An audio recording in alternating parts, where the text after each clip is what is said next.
बिस्मिल्लाहिर्रहमानिर्रहीम अस्सलाम वालेकुम and a very good morning नाज़रीन। पंहिंजी मॉर्निंग में तव्हां सभिनी खे वेलकम कयूं था। उम्मीद है तव्हां सभु ठीकु हूंदा, ख़ैरियत सां हूंदा। मां आहियां पंहिंजी मॉर्निंग जी होस्ट उनसा शाह ऐं मूंसां गॾु आहिनि सजाद। अस्सलाम वालेकुम ऐं वेरी गुड मॉर्निंग। ख़ुशि जो आबाद हुजो। ऐं अॼु जीअं त ख़ैर सां अॼु ॿियो ॾींहुं आहे हफ़्ते जो, ऐं जेको डेली रूटीन हूंदो आहे ख़ासि तौर ते मंडे ॾाढो टफ हूंदो आहे। ॾाढा कमकार अचानक निकिरी ईंदा आहिनि। अंगारो जेको आहे सो ट्यूसडे हुनखे थोरो यूज़ टू थी वेंदा आहियूं असां मॉर्निंग में बि ऐं कमनि कारनि में बि थोरो वर्कलोड नॉर्मलाइज़ थियणु शुरू थींदो आहे। सो उमेदु आहे तव्हां ठीकु ठाकु हूंदो, ख़ैर सां हूंदो। ऐं अॼु जेके असांजा भाउर भेनर जेके ड्यूटीज़ ते वेंदा आहिनि ऐं उनखे जेको तयारु करण में असांजी भेनरुनि जो माइरनि जो हथु हूंदो आहे, ऐं जेके उन्हनि खे तयारु करे नाश्ता कराए ऐं मोकिले ऐं बाद में अची इहे असांजो चैनल ट्यून इन करे ऐं ॾिसंदियूं आहिनि त भई हाणे ॾिसूं त छा पियो थिए। अच्छा, पहिरीं इहो हूंदो की स्कूल वग़ैरह हूंदा त सभु मदर्स जेके आहिनि उहे ॿारनि जी तयारी कराईंदियूं, उन्हनि खे स्कूल ड्रॉप कंदियूं हुयूं या नाश्तो वाश्तो करे ते। हाणे जेको आहे थोरो ऑनलाइन सिस्टम थी वियो आहे त उहो हाणे ॿार था उतारनि वालिदेन खे त बाबा अम्मी उथो ऐं ही इंटरनेट कनेक्शन में प्रॉब्लम। सो बहरहाल तव्हां सभिनी खे असां हिकु दफ़ो ॿीहर भली कार चऊं था। ऐं अॼु असां वटि महिमान आहिनि पहिरें सेगमेंट में, जंहिंजे लाइ असां ॿुधाईंदा हलूं त दोस्तो दुनिया में जेतिरा बि बेज़ुबान जानवर आहिनि उनजे लाइ ॾाढा ज़बरदस्त कमु कया आहिनि। तव्हां असां ॾिसंदा आहियूं मुख़्तलिफ़ चैनल्स ते उनखे कहिड़े तरीक़े सां रेस्क्यू कयो वेंदो आहे, उनजो केतिरो ख़्यालु रखियो वेंदो आहे। असां वटि ख़ैर सां अगरि ख़ामख़ा किथे वेठा हुजूं, जेसिताईं जानवर सां छेड़खानी न कयूं, उनखे तंग न कयूं, शायदि मज़ो न ईंदो आहे। बहरहाल इहो सेंस हुजणु खपे त जेके बेज़ुबान आहिनि उन्हनि खे तव्हां ऐं असांजे केयर जी ज़रूरत हूंदी आहे। ऐं हुननि जा बि पंहिंजा राइट्स हूंदा आहिनि। हा, दुनिया में हूंदा आहिनि सवाइ असांजे प्रॉब्लम आहे। सो बहरहाल अॼु हुन ते असां ॻाल्हाईंदासीं त जेके बेज़ुबान जानवर आहिनि उनखे कीअं डील कयूं, उनजो कीअं ख़्यालु करे सघूं था। पढ़ियल लिखियल जेका सोच आहे, जेको शऊर आहे, उहो यकीनन कंहिं ॿिए साह वारी शइ अथव। उहो चाहींदो आहे त भले उहो नाग हुजे, मगरमच्छ हुजे, कुझु बि हुजे, पर चवंदो हुनखे रस्तो ॾिजे, उहो पंहिंजी दुनिया में ख़ुशि हुजे। असां हुनखे मारण जी कोशिशि कंदासीं, हुनखे तंग करण जी कोशिशि कंदासीं, पर जेकॾहिं इहा सलाहियत या मौक़ो असां वटि आहे जो असां हुनखे छॾे ॾियूं ऐं उहो कंहिं ॿिए खे नुक़सानु न पहुचाए या पंहिंजे एरिया खां ॿाहिरि आहे त उनखे पंहिंजे एरिया ते छॾिजे, ताकी हुन जो हिकिड़ो पंहिंजो जहान आहे, असांजो पंहिंजो जहान आहे। उन लाइ असां वटि तमामु सुठी हिकिड़ी ऑर्गनाइज़ेशन आहे, फाउंडेशन आहे बेज़ुबान आवाज़ बेज़ुबान फाउंडेशन आहे, जेके अहिड़नि ई जानवरनि खे पाण सां गॾु खणी वञनि था, उन्हनि जी ट्रीटमेंट कनि था, उनखे महफ़ूज़ जाइ ते संभालनि था। उन लाइ असां वटि उन्हनि जी फाउंडर आहे ऐं उन्हनि जी मैनेजर आहे सिद्रा कमर ऐं सैयदा दुआ। अस्सलाम वालेकुम जी। Very good morning. हमारा डर भगाए। इतना आसान तो नहीं है, लेकिन हाँ वक्त के साथ साथ प्रैक्टिकली जब आप लोग देखेंगे तो निकल सकता है। सबसे पहले ये तो बताएं कि आपने ये ऑर्गेनाइजेशन किस तरीके से आपने इसको किया और क्या मकसद था, क्या इंस्पिरेशन थी आपकी? ये ऑर्गेनाइजेशन स्टूडेंट बेस्ड ऑर्गेनाइजेशन है। अभी इसमें डिफरेंट स्कूल्स, यूनिवर्सिटी, कॉलेजेस के स्टूडेंट्स जो हैं मिल के इस पर काम कर रहे हैं। ये 2 साल पहले स्टार्ट हुई थी। इंस्पिरेशन ये थी कि हम लोग ने डिफरेंट इंसिडेंट्स देखे थे। एम्प्रेस मार्केट जब गिरी थी तो उस वक्त सबसे बड़ा हम लोगों को धचका लगा था कि सारे जानवर वहाँ पे अंदर थे और वो बिल्डिंग गिरा दी गई थी विदाउट इवैक्यूएटिंग देम। तो उस वक्त सारे जानवर एक तो मरे, तो जो मर गए वो तो मर गए, लेकिन बहुत सारे ऐसे थे जो वहाँ पे भूखे थे, क्योंकि वहाँ पे पहले गोश्त की दुकानें थी, तो जिसकी वजह से वो लोग खाते थे। तो वो पता नहीं कितने दिनों से भूखे थे। एंड देन सब लोग जमा हुए थे। सोशल मीडिया के थ्रू ही हमें पता चला, जब हम गए तो हम लोगों ने जब खाना दिया तो हम लोगों ने देखा था कि उनकी भूख और वो किस तरीके से लपक के आ रहे थे। तो क्या उनका हक नहीं था खाने पे, क्या उनका हक नहीं था ज़िंदगी पे? एट दैट टाइम हम लोगों को लगा कि यार ठीक है, उस वक्त हम लोग जो रेस्क्यू कर सके सब घर ले गए। कौन कौन से जानवर थे खासतौर पे जो स्ट्रीट डॉग्स? ज़्यादातर बिल्लियाँ थी। बिल्लियाँ थी। एम्प्रेस मार्केट में ज़्यादातर बिल्लियाँ थी, क्योंकि कुत्ते वगैरह तो साइड पे हो गए, लेकिन बिल्लियाँ बहुत ज़्यादा थी, लेकिन कुत्ते भी थे। अच्छा। और उसमें ये था कि बहुत बुरी हालत में थे। मतलब मैं कहती हूँ कि वो मंजर मैं अभी तक नहीं भुला सकती, क्योंकि उसमें किसी का सर कटा हुआ था। जब हम लोग गए जो जिंदा थे तो अराउंड 150-200 तो होंगे जो जिंदा थे, भूखे पड़े हुए थे। Okay. और बाकी जो मरे हुए थे वो तो ऐसे मरे थे कि किसी की गर्दन कटी हुई थी, किसी मतलब इट वाज बहुत बुरा। तो उस वक्त कुछ हमने रेस्क्यू किए थे और फिर वापस आके हम लोग उस वक्त यूनिवर्सिटी में ही थे, सबने आपस में बातें की कि ये क्या है कि, लेकिन अगेन उस वक्त वहाँ पे कोई बैठा हुआ था, उसने हमें बोला कि हम बातें करके क्या कर लेंगे, 4 को तुम बचा लोगे, 4 को वो बचा लेंगे, फिर क्या फ़ायदा। तो जितने आपस के लोग हैं आपस में एटलीस्ट शऊर तो पैदा करना शुरू करें, क्योंकि हुकूमत पे हम लोग सिर्फ छोड़ देते हैं कि हुकूमत करेगी। हुकूमत क्यों करेगी? हुकूमत ने और कुछ किया है तभी करेगी। तो हम लोगों ने फिर इस चीज़ पे ही सोचा। इंटरेस्टिंग है। हमसे कॉल है जी अस्सलाम वालेकुम, के पे ॻाल्हा है कॉल ते? वालेकुम अस्सलाम, मां फैज़ान थी ॻाल्हायां लेकिन हबीब खां। आवाज़ थोरो ॿुधाइजो। आहे हेलो जी अदी कीअं आहियो? ठीकु आहियो? जी चलो शुक्र तव्हां ॿुधायो ठीकु आहियो? अल्लाह जो शुक्र आहे। तव्हांजो प्रोग्राम लाइ सुठो पियो वञे ऐं सभु सां ॻाल्हाइणो हुयो। जी जी अदी, कहिड़ो हाल आहे? ठीकु आहियो? ख़ैरियत सां? ख़ैर कहिड़ा लाइ शुक्र आहे। ॾाढो सुठो पियो लॻे ऐं ख़ुशी थी थिए त तव्हां टाइम न्यूज़ प्रोग्राम खणी आया आहियो। हिन खां पहिरियों जंहिं बि चैनल ते हूंदा छा असां ॾिसंदा ई हुआसीं, पर हाणे टाइम न्यूज़ ते इलाही सुठो पियो लॻे तव्हां प्रोग्राम करे पिया। वॾी महिरबानी अदी, वॾी महिरबानी। कोशिशि कयूं था, न, केतिरो सुठो थो थिए तव्हां ई जज कंदो, तव्हां ई ॿुधाईंदा। इहो बि ॾिठोसीं ऐं हाणे बि ॾिसां, हाणे कॾहिं कॾहिं ॾिसां, अॼु ॾिठमि त मूं चयो ॾिसां कॉल करे ट्राई कयां पई। बिल्कुलु तव्हांजो पंहिंजो चैनल आहे, तव्हांजो पंहिंजो प्रोग्राम आहे, पंहिंजो नंबर आहे, जॾहिं दिलि चयो कॉल करे सघो था। सुठो, इलाही सुठो लॻो। वॾी महिरबानी। तव्हां पंहिंजो नालो छा ॿुधायो अदी? शहरबानो। शहरबानो। शहरबानो। मतलब शहर से भी कोई प्रोग्राम खणी अचो ऐं जीअं कराची जा कुझु माण्हू आहिनि मलिर जा या कंहिंखे बि घुरायो हेल्थ डिपार्टमेंट वारनि खे। जी हेल्थ डिपार्टमेंट वारनि खे। जी जी बिल्कुलु ज़रूरु सॾींदासीं। ज़रूरु अदी, बिल्कुलु। असांजो मलिर, असां ॻाल्हायूं था मलिर मां। जी जी अदी, मलिर मां अदी शहरबानो। वॾी महिरबानी अदी, वॾी महिरबानी। जी सिद्रा, आप कुछ बता रही थी। तो मेरा पॉइंट यही था कि हम लोग हाथ पे हाथ रख के अगर बैठे रहेंगे और ये करेंगे कि वो करेगा ये करेगा, तो फिर उस वक्त ही हम लोगों ने रियलाइज़ किया, बहुत ही छोटे स्केल पे हम लोगों ने स्टार्ट किया कि हम सिर्फ अपने आसपास के लोगों के दिमाग चेंज करेंगे या एटलीस्ट उनको बताएंगे कि क्या चीज़ सही है, क्या चीज़ गलत है। अच्छा। तो हमने फेसबुक का पेज बनाया, हमने कहा सिर्फ अभी हम अवेयरनेस पे फोकस करेंगे, कोई वो नहीं है। छोटा सा गेम स्टॉल था, वो लगाया सारे लोग स्टूडेंट्स ने मिलकर कि उसकी जो भी फंड रेजिंग होगी वो हम लोग जानवरों पे लगाएंगे। तो उस पे जो हमें रिस्पांस आया, बहुत सारे पॉलिटिकल लोग भी आए और ओवरऑल बहुत सारे ऐसे लोग आए जो कि पता करना चाहते थे कि क्या अगर नई कुत्तों को हम अगर नहीं मारे तो क्या होगा। तो उस वक्त हमें रियलाइज़ हुआ कि यहाँ पे मसला ये नहीं है कि वो लोग कुछ करना नहीं चाहते, मसला ये है कि उनको पता ही नहीं है कि करना क्या है। एंड रियलिटी तो ये थी कि हमें भी सही से नहीं पता था उस वक्त। तो हम लोगों ने कहा हम क्यों ना सब मिलके रिसर्च करें इस पे।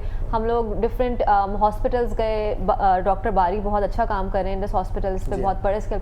हम उनके पास गए, उन्होंने हमें गाइड किया, उन्होंने हमें पूरा बताया कि उन्होंने बताया था ओवर 90% केसेस, और I am not sure about the percentage, लेकिन जो केसेस आ रहे होते हैं वो मोस्टली लैक ऑफ अवेयरनेस की वजह से आ रहे होते हैं, क्योंकि जो जितने भी डॉग बाइट्स जिन लोगों को होते हैं ना, वो कुछ ना कुछ उन्होंने कुत्ते को किया होता है।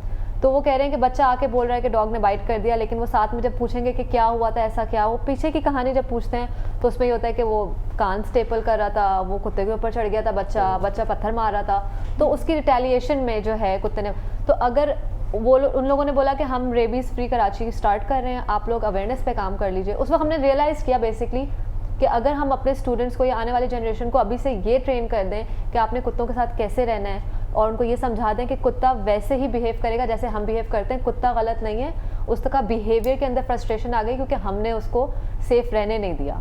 तो आहिस्ता आहिस्ता आहिस्ता जब हम लोग चेंज होंगे तो ऑटोमेटिकली आप टर्की को देखिए, टर्की में भी तो है ना कुत्ते, सारे खुले हुए कुत्ते हैं, कोई किसी को नहीं काटता। तो ऐसा तो क्या बहुत है, हेल्दी हैं भाई, कैसे टर्की वाले कुत्ते हैं। तो यही वाली बात है ना कि ऐसा क्या है कि वहाँ हम लोग क्यों पाकिस्तान को बिल्कुल हम गिरा देते हैं कि यार यहाँ के लोग वहाँ के लोग अलग हैं।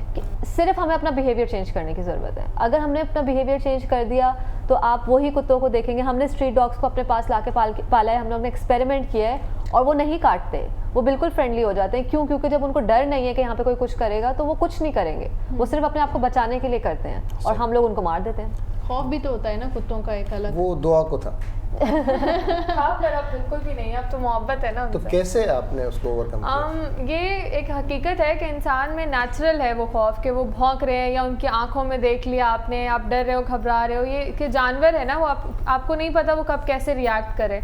लेकिन ये हकीकत है कि जब मैंने आवाज़ बेज़ुबान ज्वाइन किया था और मैंने उनका इतना सुना कि इनका क्या मोटिव है, क्या काम कर रहे हैं, अवेयरनेस की, उस पर रिसर्च की, तो साथ ही साथ तब भी था, आधे एक साल बाद भी था कि बस मैं इतना ही कर सकती हूँ एनिमल राइट्स पे, लेकिन हाथ लगाना, उनके साथ खेलना, उनके साथ उनको खाना पीना देना और बिल्कुल एक इतना आसान काम नहीं था। लेकिन आहिस्ता आहिस्ता जब मैंने नोट किया कि मैं उनके साथ रिलैक्स होती हूँ, वो और फ्रेंडली हो रहे होते हैं और वो खेल रहे होते हैं, वो एंजॉय कर रहे होते हैं, उनको सोता देखना, उनको खेलता देखना, ये सारी चीज़ें, वो इतने खुश हो रहे होते हैं, फ्रेंडली हो रहे होते हैं, इतना टाइम स्पेंड किया कि अब मुझे उनकी साइकी समझ आ रही है। आपने उन कुत्तों के साथ टाइम थोड़ा सा बिताया, अचानक वो जो ना जान ना पहचान वाला कुत्ता मिल जाए, रोड पे जो उसके गली बाद में उसके नहीं, साथ क्या उनके साथ भी डीलिंग? बहुत कोशिश की है, मतलब जितने भी एरिया के डॉग्स होते हैं, I don't know them personally, नहीं, दूसरे लोग इरिटेट करते हैं, फिर हाँ, जो लोग exactly. फ्रेंडली होना चाहते हैं तो वो उनको भी नुकसान पहुंचता है इस चीज़ का। मैं ये चीज़, मतलब ये हकीकत है कि जानवर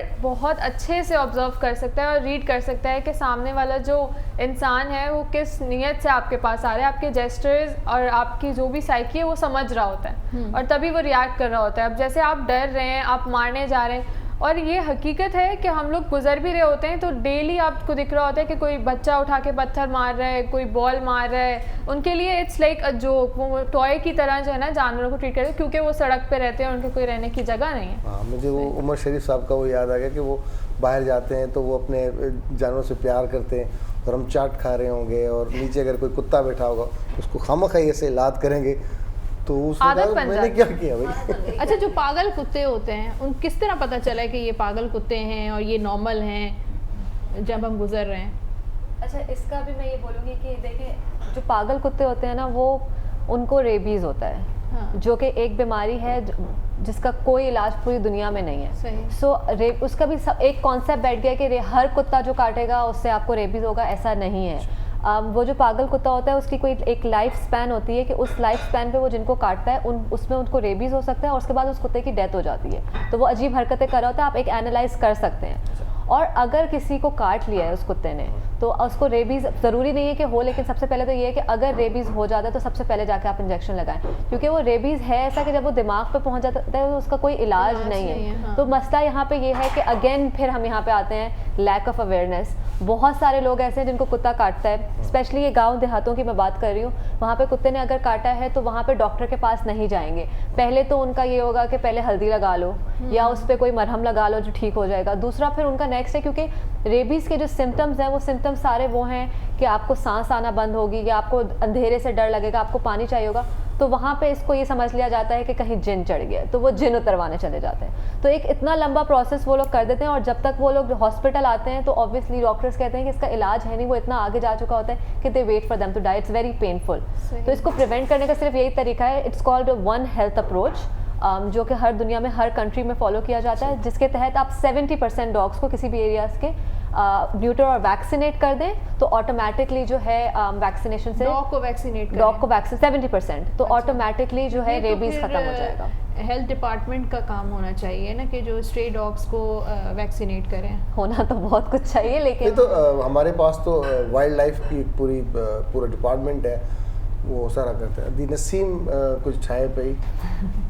अस्सलाम वालेकुम अदी, कीअं आहियो? अल्लाह जो बता के आया मां तो हैप्पी तव्हांखे डपु लॻंदो आहे जानवरनि खां, कुतनि खां? कुत्ते खां लॻंदो कुत्ते खां लॻंदो आहे, हर कोई जो है ना, छो जो असल कुझु अहिड़ा कुता बि हूंदा आहिनि जेके तव्हां ख़ामोशी आहिनि, उहे ख़ामोशी वारा ई चक पाईंदा आहिनि वधीक।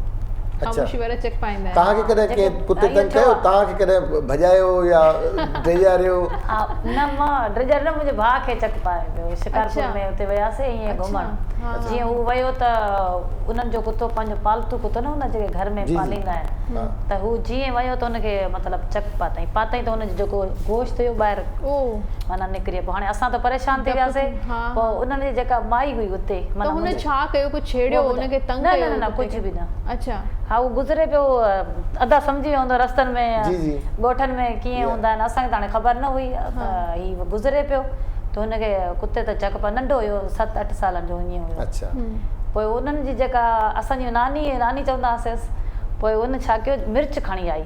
अच्छा। हा, हू जेके न साबित मिर्चूं आहिनि, उहे घणा? खणी गाढ़ा साबित जो ना वॾी हूंदी उनखे लाल मिर्च जो है वो ले आई आप उनकी समझ दादी, रही हैं समझ सिंधी? रही हैं? लाल मिर्च जो है जी जी जी नहीं मिर्च है ना साबित वाली हाँ उहे खणी आई उहे खणी फौरन ई हुनजे अंदर माना विधई हाँ। ॿियूं वरी ॻाढ़ियूं मिर्चूं तेल विधई असांजो रीज़न पुछो त भाई ही मुंहिंजो अञा ॿार ज़ख़म में मिर्चूं विझी छॾियईं माणे भाॻई न उनजो रीज़न हुयो इहो उन चयो त जेको ही ज़हर वेंदो न अंदरि हिनखे हिते ई ख़तमु करे छॾंदो पोइ डॉक्टर ॾे वियासीं उन बहरहाल इहा तव्हां ॻाल्हि त कई आहे पर हाँ। जेतिरा असांजा ॾिसण वारा आहिनि उनखे ज़रूरु ॿुधाईंदासीं बिल्कुलु बि ईअं न त कजो। जेको इलाज आहे जेको हाणे जेका हाँ, तहक़ीक़ पहले खां इंजेक्शन लॻायो पोइ पोइ। तहक़ीक़ खां हाँ, पोइ जेका हाँ। तस्दीक कई वई आहे त हिन अगरि कुतो चक हणे त हुनजो छा इलाजु हुजणु खपे उनखे फॉलो कजो हीअ असांजे टुटका मूंखे एतिरी घणी ख़बर त कान्हे का जेका अदी नसीम ॻाल्हि करे हाँ, असांखे बि ख़बर न हुई न। पर हा पर रूटीन प्रैक्टिस में ई आहे हाँ। त उनजा जेके इंजेक्शन्स लॻणा आहिनि उनखे ई फॉलो कजे त बहितर आहे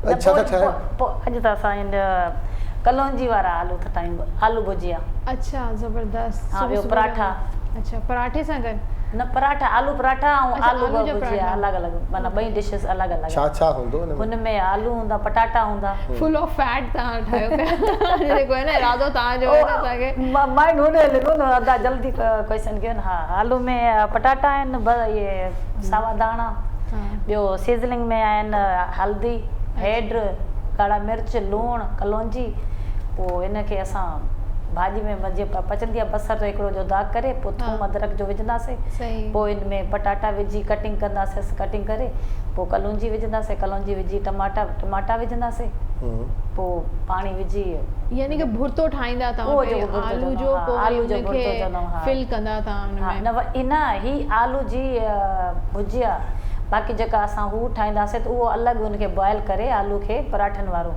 पोइ हिन जो थूम अदरक जो पेस्ट आलू उनजो पेस्ट ठाहींदासीं अलॻि ॻाढ़ा मिर्च हेड लूणु फूदनो थोरो विझंदासीं चाट मसालो विझी पोइ हुनखे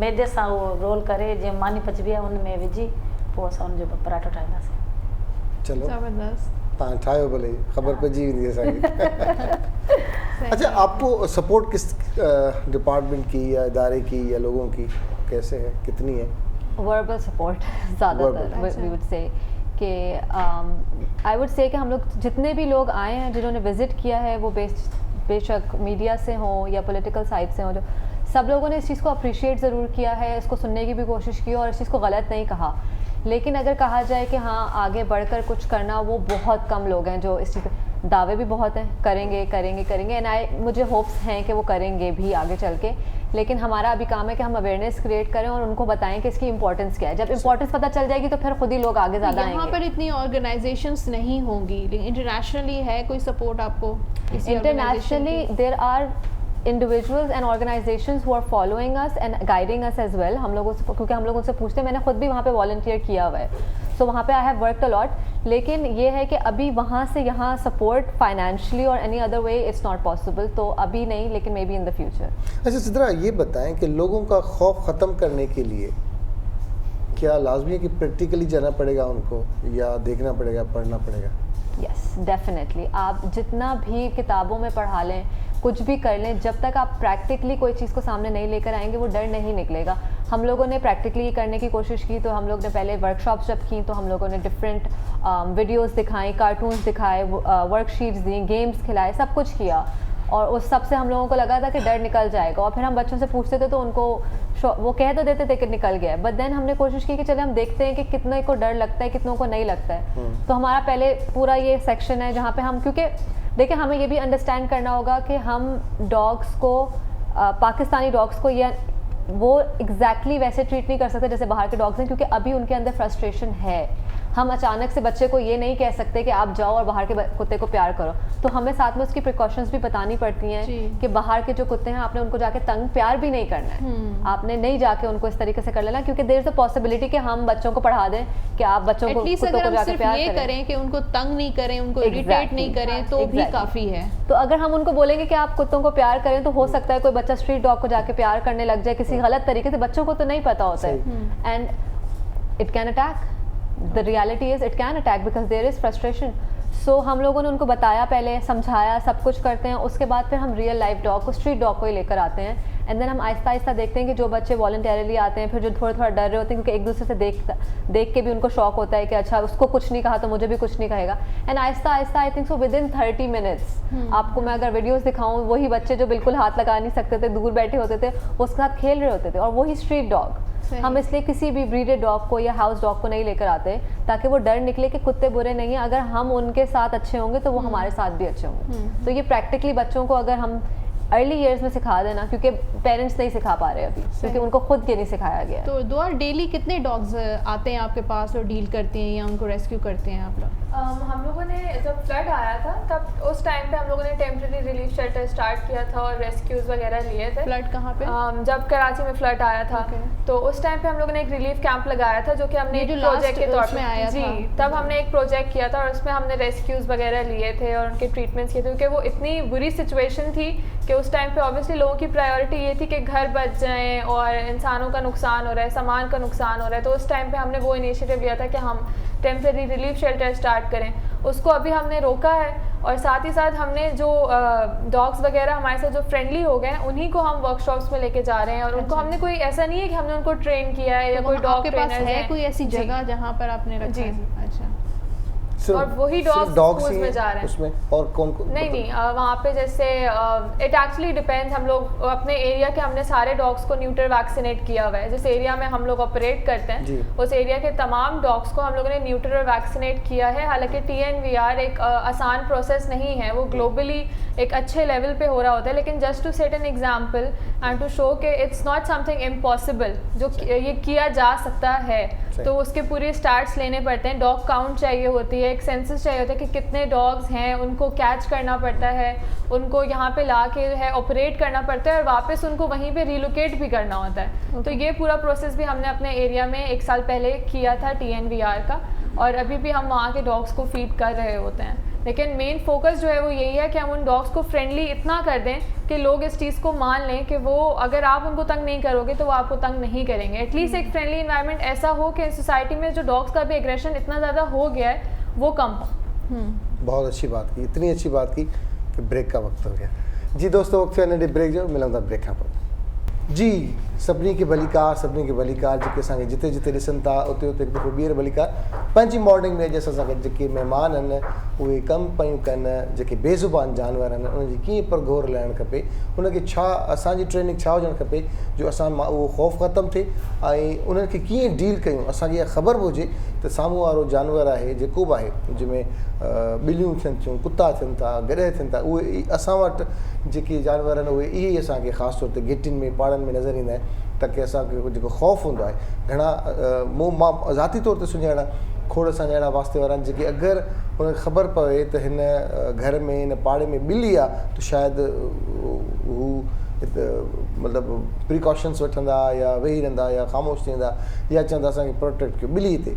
तीअं ई कुतनि खां, जीअं आउं पाण बि डिॼंदो आहियां कुतनि खां, मां हुन अचण खां पहिरीं ॻाल्हि कई त जॾहिं कुतो ॾिसंदो आहे त मूंखे घणो ख़ौफ़ थींदो आहे, त उनखे कीअं ख़तमु कया इहो आउं पुछी चुको आहियां ब्रेक में, पर तव्हांखे असां उन ज़रूरु ॿुधाईंदासीं। पर हींअर टेरो कार्ड्स बिल्कुलु।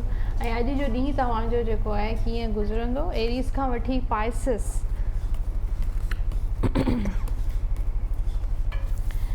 पेरियूं आपका कौन सा स्टार है? लिब्रा। लिब्रा। आपका? कैंसर। तव्हांजी फैमिली जी आहे।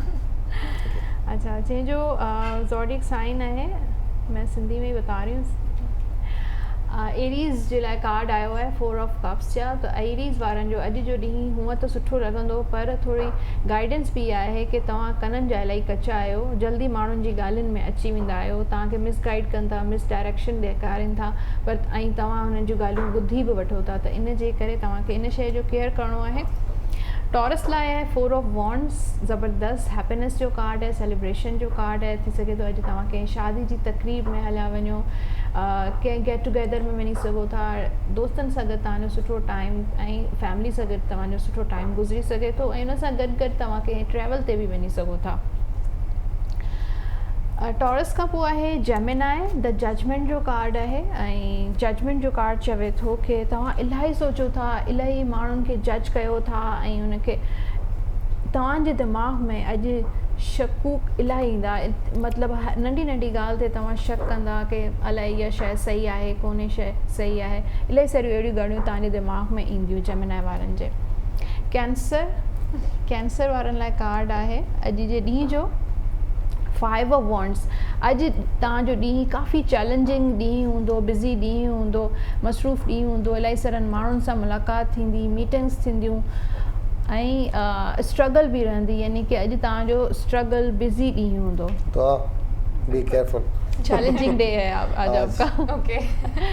कैंसर खां पोइ आहे लियो, किंग ऑफ पेंटिकल्स। ज़बरदस्त, इहो टैरो जो बहितरीनु कार्ड हूंदो आहे, पॉजिटिव कार्ड हूंदो आहे। अॼु तव्हां वटि पैसो ईंदो, जाम पैसो ईंदो ऐं सक्सेस मिलंदी, कामयाबी मिलंदी, स्टेबिलिटी रहंदी तव्हांजे रिलेशनशिप में, तव्हांजे स्पेशली फाइनेंसिस में। लियो खां पोइ आहे वर्गो, 8 ऑफ कप्स। वर्गो वारनि लाइ थी सघे थो तव्हांजो कंहिंसां ब्रेकअप थी वञे, नाराज़गी थी वञे ऐं को दोस्त जेको आहे उहो तव्हां सां नाराज़ थी वञे या तव्हां कंहिं दोस्त सां नाराज़ थी सघो था। वर्गो खां पोइ आहे लिब्रा। 2 of pentacles. इलाही सारियूं कन्फ्यूजन्स तव्हांजे माइंड में रहंदियूं, डबल माइंडेड रहंदा, मूंखे ट्रैवल करणु घुरिजे न करणु घुरिजे, हिते इन्वेस्टमेंट करणु घुरिजे न कजे, रिलेशनशिप जेको आहे रखणु घुरिजे या न रखणु घुरिजे। जी एक्चुअली इट्स ट्रू। वर्गो है ना ये, इनका नहीं, लिब्रा है। लिब्रा। अब लिब्रा के लिए अच्छा we thought that। Libra 4 of swords.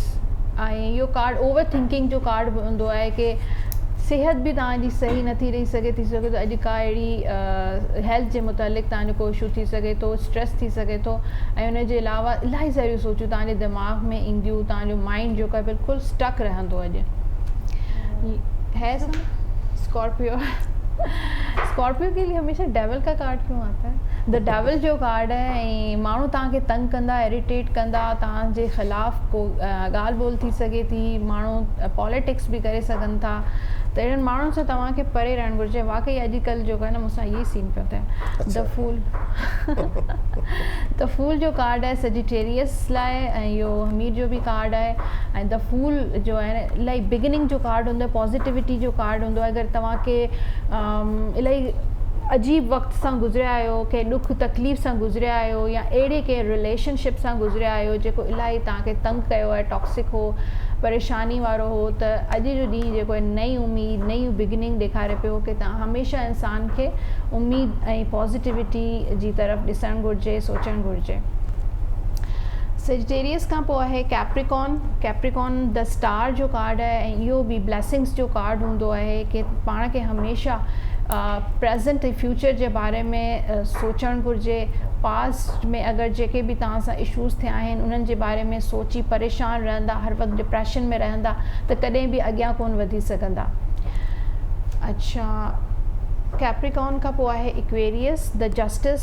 इहो कार्ड हुननि शादी जो बि कार्ड हूंदो आहे, काफ़ी सारा माण्हुनि जो थी सघे थो शादी वग़ैरह जो अॼु हुजे मामिलो ऐं उन्हनि जे लाइ बि आहे कि तव्हांजो अगरि किथे केस पियो हले, को अहिड़ी तव्हांजो को कमु अहिड़ो आहे जेको स्टक आहे ऐं रुकावट आहे त जस्टिस यानी कि अल्लाह साईं जी तरफ़ां तव्हांखे इंसाफ़ मिलंदो। पाइसिस लाइ सुठो कार्ड कढां? सुठो कार्ड ॾिसजो। कल्ह जेको कार्ड मूं कढियो हो कीअं तव्हांखे रेजोनेट कयो या कोन कयो, थियो या न थियो तव्हां सां? इहो तव्हांखे बाद में ॿुधाइबो।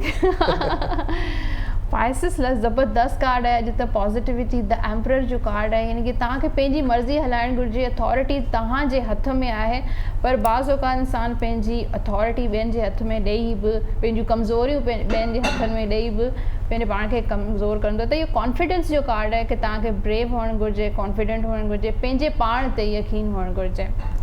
त इहो आहे पाइसिस खां वठी एरीज़ खां वठी पाइसिस। ज़बरदस्त। अॼु मूंखे बहादुरी मुज़ाहिरो करो। जी बिल्कुल बिल्कुल सही। अच्छा सिद्रा, आप माशाल्लाह इतना काम कर रही हैं, घर वाले नहीं रोकते कि कौन से काम करें? आपको पढ़ने भेजा था कोई दे के कि आपको ये करना है और आप लग गई? अच्छा, ये मेरी फैमिली से ही आया है।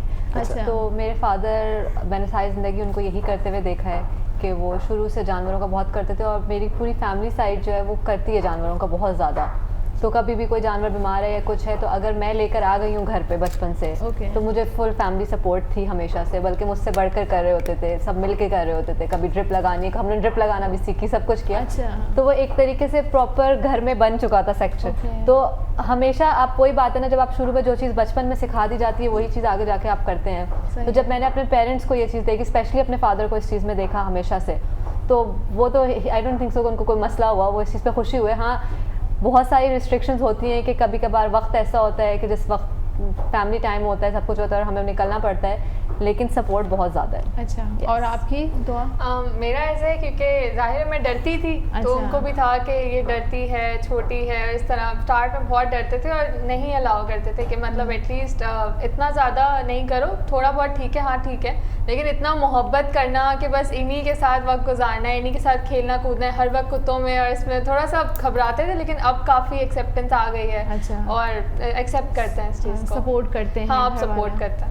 सही। मतलब हमने तो ये देखा है कि ख़ास तौर पे मर्द ही कर रहे होते हैं ये काम, लेकिन आप लड़कियां और हाँ, वो यही बहुत कह रहे कम होते हैं कि देखा है। नाजुक सी बेटी है, क्या जानवरों में लग गई है, और ये उनको लग रहा होता है, लेकिन अब मानते हैं इस चीज़ को कि नहीं, इसका एक लगाव है, और फिर वो उनका भी माइंड चेंज हुआ है। मतलब ये होता है कि आप अपने घर में भी लोगों का माइंड चेंज करते हो, अपने सर्कल में लोगों का माइंड चेंज करते हो। जो अवेयरनेस का कॉन्सेप्ट है वो अपने इर्द गिर्द के लोगों से ही शुरू होता है, तो आपको मोटिवेशन आती है कि अगर ये समझ सकता है, मतलब कुछ पता नहीं है कि कोई अभी ये चैनल शो देख रहा हो और उसका दिमाग में आया कि यार कुत्तों की भी फीलिंग्स होती हैं, वो भी तो जानदार है, मैंने तो कभी सोचा ही नहीं, और वो अभी बाहर निकले और वो देखे कि कोई बिल्ली, कुत्ता या कबूतर बैठे तो उसके आगे पानी रख दे।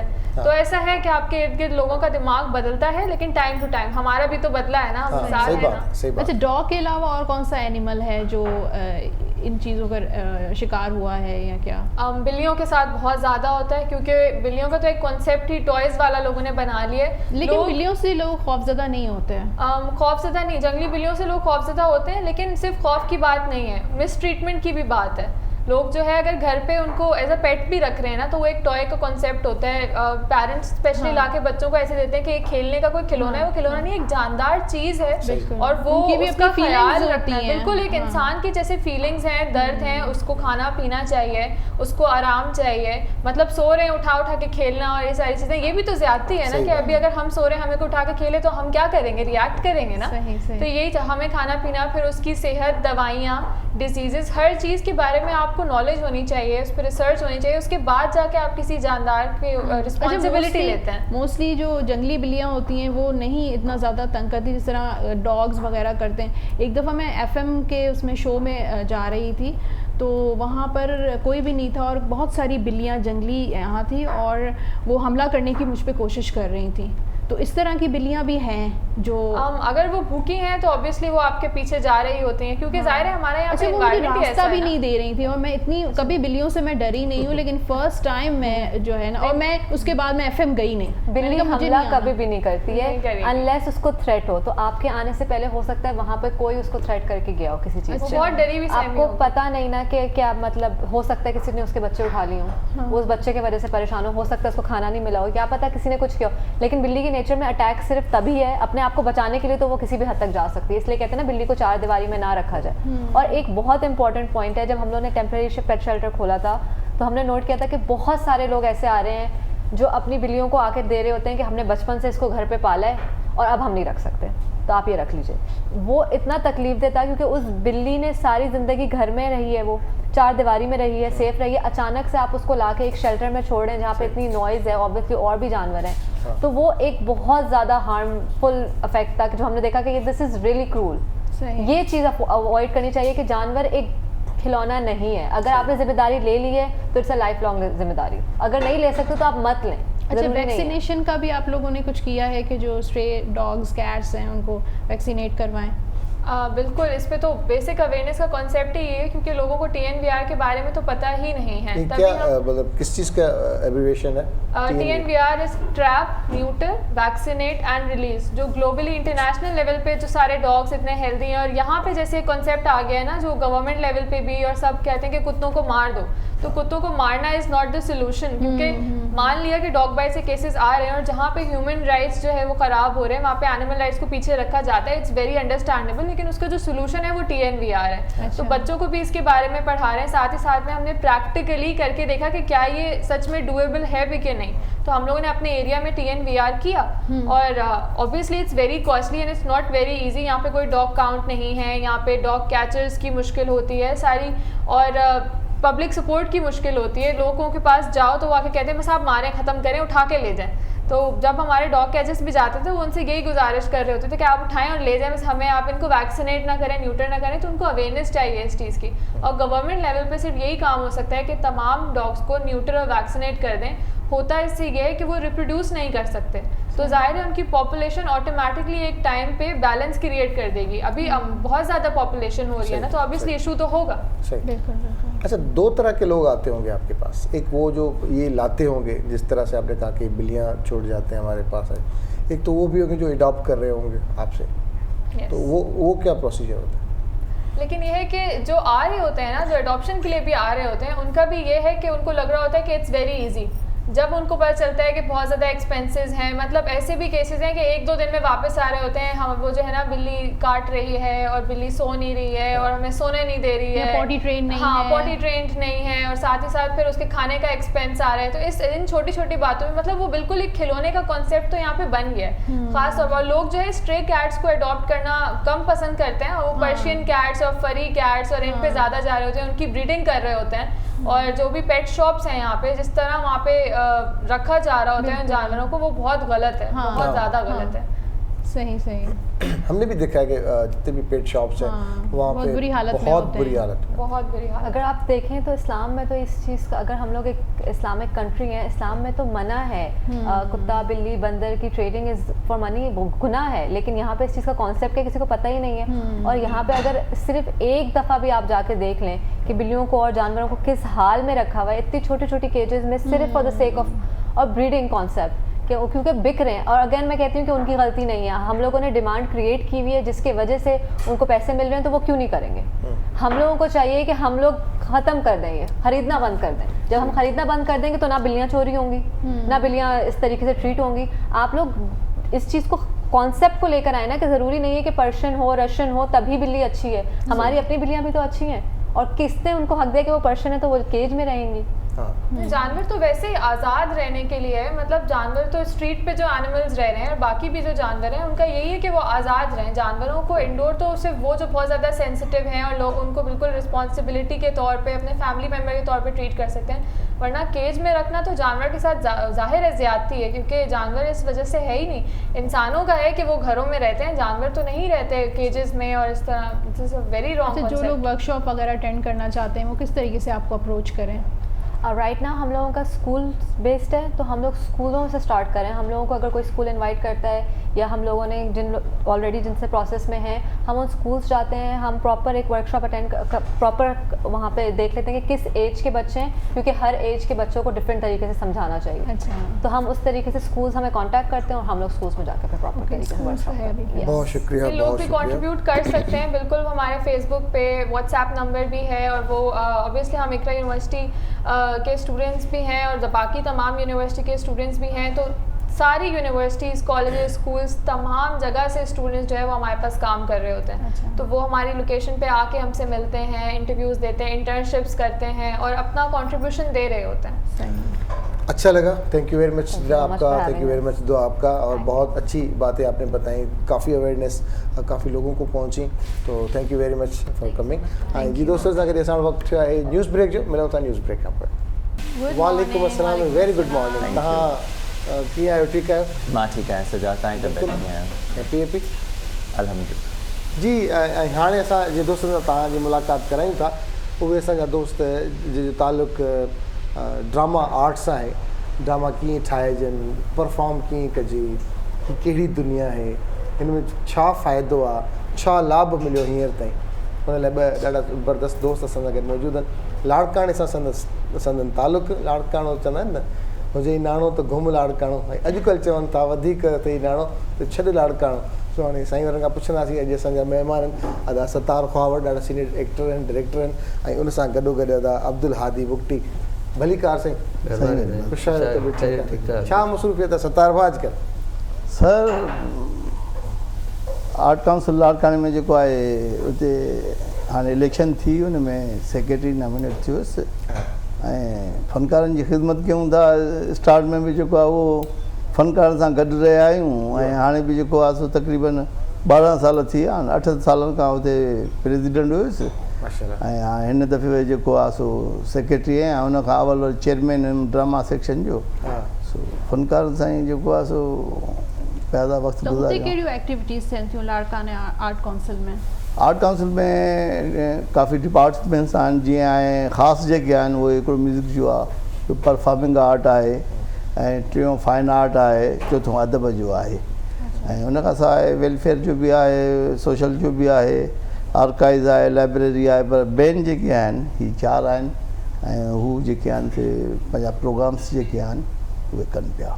अच्छा, तव्हां छा सेखारियो पिया उते नवनि आर्टिस्टनि खे या उते अहिड़ी का तरबियत जेका ॻाइण जे हवाले सां कंहिंखे शौक़ु आहे? छाकाणि हिते इदारा हाणे ठाहिनि असां वटि इहे ख़ासि तौर ते ख़ैरपुर हुजे, हैदराबाद हुजे या लाड़काणो हुजे, जेके आर्ट काउंसिल्स जो जेको सिलसिलो जारी आहे त उहे छा सपोर्ट आहे तव्हांखे? माशाअल्लाह जेको आहे कराची खां पोइ जेको आहे उहो लाड़काणो आर्ट काउंसिल जेको आहे तमामु घणो थो करे ऐं हुन में म्यूज़िक जो असांजो जेको आहे सिलसिलो उन में असां सलीम रज़ा कुंबर साहिबु आहे, अल्ताफ़ समू साहिबु आहे, उहे जेके नवां दोस्त आहिनि म्यूज़िक सिखण वारा उन्हनि खे बाक़ाइदे हू ट्रेनिंग ॾींदा आहिनि ऐं असां वटि तक़रीबन हर महीने म्यूज़िकल प्रोग्राम थींदो आहे। पोइ कंहिं हवाले सां वरसी आहे या कंहिंजी सालगिरह आहे या कंहिंजी मंझताल आहे, एवॉर्ड आहे, इहे माना हर सिलसिले में म्यूज़िक प्रोग्राम बि थींदा आहिनि, ड्रामनि जा प्रोग्राम बि थींदा आहिनि ऐं अदबी प्रोग्राम त तमामु घणा था थियनि। सही। ऐं असांजे फाइन आर्ट जो अयूब गाज़ साहिबु जेको आहे तमामु चेयरमैन अयूब आहे। हा बिल्कुलु उहो आहे। उन्हनि तमामु हिकिड़ी सुठी गैलरी ठाही आहे शाह अब्दुल लतीफ़ भिटाई जे नाले सां ऐं उहा जेको आहे जेको बि माण्हू ईंदो त माना मुतमिन थींदो त माना कुझु न कुझु जेको आहे लाड़काणे में आर्ट्स जे हवाले सां। तव्हां बि आर्ट्स काउंसिल सां ई तालुक़ु रखो था लाड़काणे सां? ड्रामा छॾे ॾिना आहिनि? न न थिएटर सां त वास्तो आहे छो त असांजी इर्तिकाई थिएटर सां थी। उन खां पोइ जॾहिं वरी इलेक्ट्रॉनिक मीडिया में जेका चैनल्स अची विया त उन सां बि लाॻापिजी वियासीं। उन खां पोइ जॾहिं इदारो क़ाइमु थियो असांजो आर्ट्स काउंसिल त उन खां बि पंहिंजो वास्तो रहियो। हींअर जेको आहे सो हुन में पैनल में हुयासीं, साईं वारनि जो पैनल में डिप्टी सेक्रेटरी ऐं इलेक्ट थी आयुसि। उन खां पोइ हुते पंहिंजो बि ड्रामा बि आहिनि ऐं बि ड्रामो कयां पियो हुते बीइंग डायरेक्टर। कल्चर डिपार्टमेंट वारनि जेके ड्रामा ॾिना आहिनि उन्हनि में मूंखे बि हिकिड़ो ड्रामो मिलियलु आहे। सो उन खां पोइ हुते मुख़्तलिफ़ एक्टिविटीज़ बेसिकली छा आहे सजाद भाउ त असांजो मां त क्लेम त नथो करे सघां पर आउं चवां थो त कराची आर्ट्स काउंसिल खां 2 नंबर ते असांजी आर्ट्स काउंसिल मुतहरिक आहे। अच्छा, उते घणो कुझु थिए पियो। असांजी आर्ट्स गैलरी जेको आहे हुते शानदार नमूने सां पंहिंजो ठाही आहे असांजे अयूब गाज़ साहिबु, तव्हांखे ख़बर आहे हुन फील्ड में तमामु आहे माहिर। उन खां अलावा उते असांजो आहे प्रोग्राम आहे त फाइन आर्ट्स जो को शोबो आहे असांजो। उते असां डांसिंग जेको आहे हिकिड़ो माना अलॻि स्कूल क़ाइमु करायूं। परफॉर्मिंग माना एक्टिंग जे हवाले सां हिकिड़ो अलॻि स्कूल क़ाइमु करायूं जंहिंजे लाइ असांजी ॻाल्हि ॿोल थी आहे असांजे सेक्रेटरी कल्चर साहिब सां। उन बि जेको आहे एश्योरेंस ॾिनी त बाबा इहो कंदासीं बिल्कुलु नेक्स्ट बजट जेका इहा ईंदी उन में कंदासीं। म्यूज़िक जे हवाले सां बि त म्यूज़िक जा बि क्लास हलनि उते त जेके बि आहिनि माण्हू उते म्यूज़िक सिखनि। त असांजे एक्चुअली आहे एडमिनिस्ट्रेशन जो कमु। त घणा स्टूडेंट्स आहिनि जेके अचनि था सिखनि था, उहो ड्रामो हुजे या सिंगिंग हुजे? खोड़ आहिनि असां वटि जेको परफॉर्मिंग आर्ट जा बेसिकली मेंबर आहिनि 384 मेंबर आहिनि असांजे वटि जंहिंजो वास्तो ड्रामे सां आहे। इन खां पोइ 120 जेके मेंबर आहिनि उहे म्यूज़िक सां बिल्कुलु माना उनजो वास्तो आहे, म्यूज़िक सिखनि पिया ऐं उन्हनि जो फील्ड सां उन्हनि जो आहे। उन खां माना 70-80 ताईं त असांजा पंहिंजो राइटर्स आहिनि, अदीब जेके आहिनि उहे बि असांजा मेंबर आहिनि हुते लाड़काणे। फीमेल्स बि अचनि थियूं? बिल्कुलु फीमेल्स उन त हाणे सोसाइटी में उनजो त हिसो आहे न। उन खां अलावा त असां कुझु न कोई डांस डिपार्टमेंट आहे उन में बि आहे माण्हुनि खे इंट्रस्ट? उते आहे न, उते असांजो हिकिड़ो आहे तमामु क्लासिकल डांसर आहे अख्तर नाज़, तमामु मशहूरु आहे। उनखे असां माना हायर करण जी कोशिशि में आहियूं त जीअं स्टार्ट थिए त असां उनखे उते डिप्यूट कयूं त ताजो उहो उन्हनि खे सेखारे। क्लासिकल जेको आहे सो डांसर आहे असांजो तमामु मञियल आहे असांजो। उन खां अलावा खोड़ डायरेक्टर बि आहिनि। डायरेक्टरनि खे हायर कंदासीं त जीअं उन्हनि खे परफॉर्म करे एक्टिंग जे हवाले सां उन्हनि खे कुझु सेखारनि। या पंहिंजो सिंगिंग जे हवाले सां असांजो अल्ताफ़ समोद क्लासिकल रागी आहे तमामु बहितरीनु सलीम रज़ा कुंभर बि आहे त उहे वरी जेका जेके म्यूज़िक सां दिलचस्पी रखंदड़ स्टूडेंट्स आहिनि उन्हनि खे जेको आहे सो सेखारे। ॿियो त म्यूज़िक स्कूल अलॻि में हलंदड़ बि होॾे वरी बजट जे करे उनखे क्लोज़ करे छॾियो लाड़काणे में। हींअर जेको आहे सो उनखे वरी स्टार्ट करण जे कोशिशि में आहियूं त स्टार्ट थिए उते आर्ट्स काउंसिल में, छो त असां वटि पंहिंजो स्कूल ऑलरेडी बिल्डिंग ठहियलु आहे। सही हाँ उते माना जाइ अवेलेबल है बस इनके इनिशिएटिव वठण लाइ जेको आहे सेक्रेटरी साहब त एश्योरेंस ॾिनी अला कंदो इहो बि कमु शुरू थींदो। न इंशाल्लाह ताला थींदो। सतार बता ड्रामा कया बि ठाहिया बि पोइ हाणे थोरो गैप अची वियो आहे, इनजो सबबु बस सर कुझु उमिरि जो बि सिलसिलो आहे त उहो माना जेका ताक़त आहे उहा कोन रही आहे। भॼ डुक एज़ अ डायरेक्टर ते माना सॼो बार हुन ते हूंदो आहे। कंहिंखे कुआड़ी खपंदी आहे उहा बि हुनखे हथु करणी पवंदी आहे, कंहिंखे जेको आहे ॾाढो खपंदो आहे उहो बि हुनखे हथु करिणो पवंदो।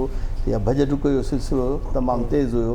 ॿियो वरी कुझु हिन वक़्तु जेके आहिनि उहे बजट्स बि जेके आहिनि उहे चैनल्स जेको आहे उहो कुझु घटि पिया ॾियनि, पोइ उन मां बि उहो ॼण पूरा कोन थो थिए, रुगो शौक़ु जो ई पूरा थो थिए। ऐं पहिरियां जेका हूंदी उहा बजट काफ़ी बहितरु हूंदी हुई, त उन मां ॼण कुझु माली बि सहायता थींदी ऐं जेको आहे शौक़ु बि पूरो थींदो। हाणे घटि आहे, हाणे घटि आहे बिल्कुलु जेको आहे। चलो ज़बरदस्त। हिन ॻाल्हियुनि जे सिलसिले खे अॻियां आणींदासीं ऐं हुन सां रद्द पचाव जी जेकॾहिं ॻाल्हि कजे अदी नसीम जेका आहे सा धुआंधार करे छॾियो। पटाटा ठाहे पई असां लाइ पटाटनि जा पराठा ऐं पटाटनि जी भुजिया। किथे पियो थो प्रोसेस? बस पचण वारो बस पचण वारो आहे। किथे पुत छा बॉइल पिया थियनि पर न न उनखे ठाहियो आहे इन बसर विझी टमाटा विझी सुका दाणा सावा दाणा ॻाढ़ा मिर्च इनखे थोरो पचायूं था पटाटनि खे, पोइ वरी पाणी विझी कलौंजी पए थी। केतिरी कलौंजी हुजे? 1 चम्मच टेबल स्पून। अच्छा अॼु तव्हां सराइकी मां कोन पुछी आहे? सराइकी में हा दी 1 टेबल स्पून कलौंजी, टेबल स्पून मिर्चा तो जायके अपने मुताबिक, टी स्पून हल्दी हेड, लूण हसबे जायका।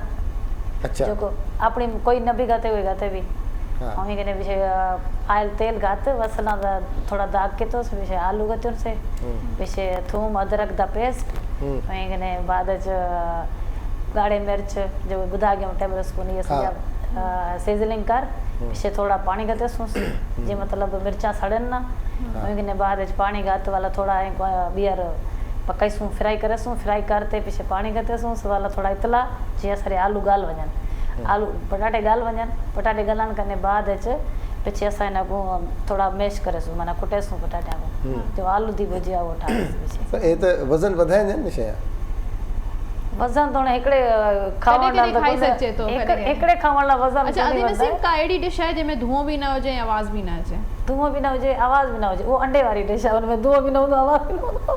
अंडे जो भी पेलो एकड़ो आवाज है न न उनके बॉयल करनो पवंदो न न बॉयल ना वो जो थोरो ऑयल विझंदो न ता तो उन अंडे जो आवाज कोन ईंदो पो उनमें सिलो में ठाइनो जने बिल्कुल हल्की बाहि ते त अंडो आवाज कोन कंदो जेको ही अंडो या बेदो भाई जो कुछ अमीर भाई का मुखे यो पुछणो हो बुद्धि हाँ एंजॉय पे कन त दिल चंदी एड़ी हेल्दी शयूं खावा थोरो वजन वधे असां चंदो त ता जेड़ा थियो खाईंदा सभु कुझु आहियूं, बसि हर कंहिंजी टेंडेंसी हूंदी आहे, कंहिंखे हवा बि लॻी वेंदी आहे, पाणी बि हुननि जो वज़न वधाए छॾींदो आहे, कंहिंखे तव्हां सभु कुझु खाओ तॾहिं बि अच्छा पटाटा जेके आहिनि उहे नेशनल डिश है, हर शइ में पटाटा पवनि था, बिरयानी में बि बोड़ में बि वरी पराठनि में बि हर शइ में पटाटा स्टेपल डाइट स्पेशली मुंहिंजे ख़्याल में सिंधियुनि में त घरनि में पटाटा ज़रूरु चांवर पटाटा ऐं अंब हुजणु घुरिजे। हा हा उन्हारे में त असांजी डेली डाइट हुजणु घुरिजे। तव्हां खाईंदा आहियो पटाटा? बिल्कुलु तव्हांखे त खाइणु घुरिजे।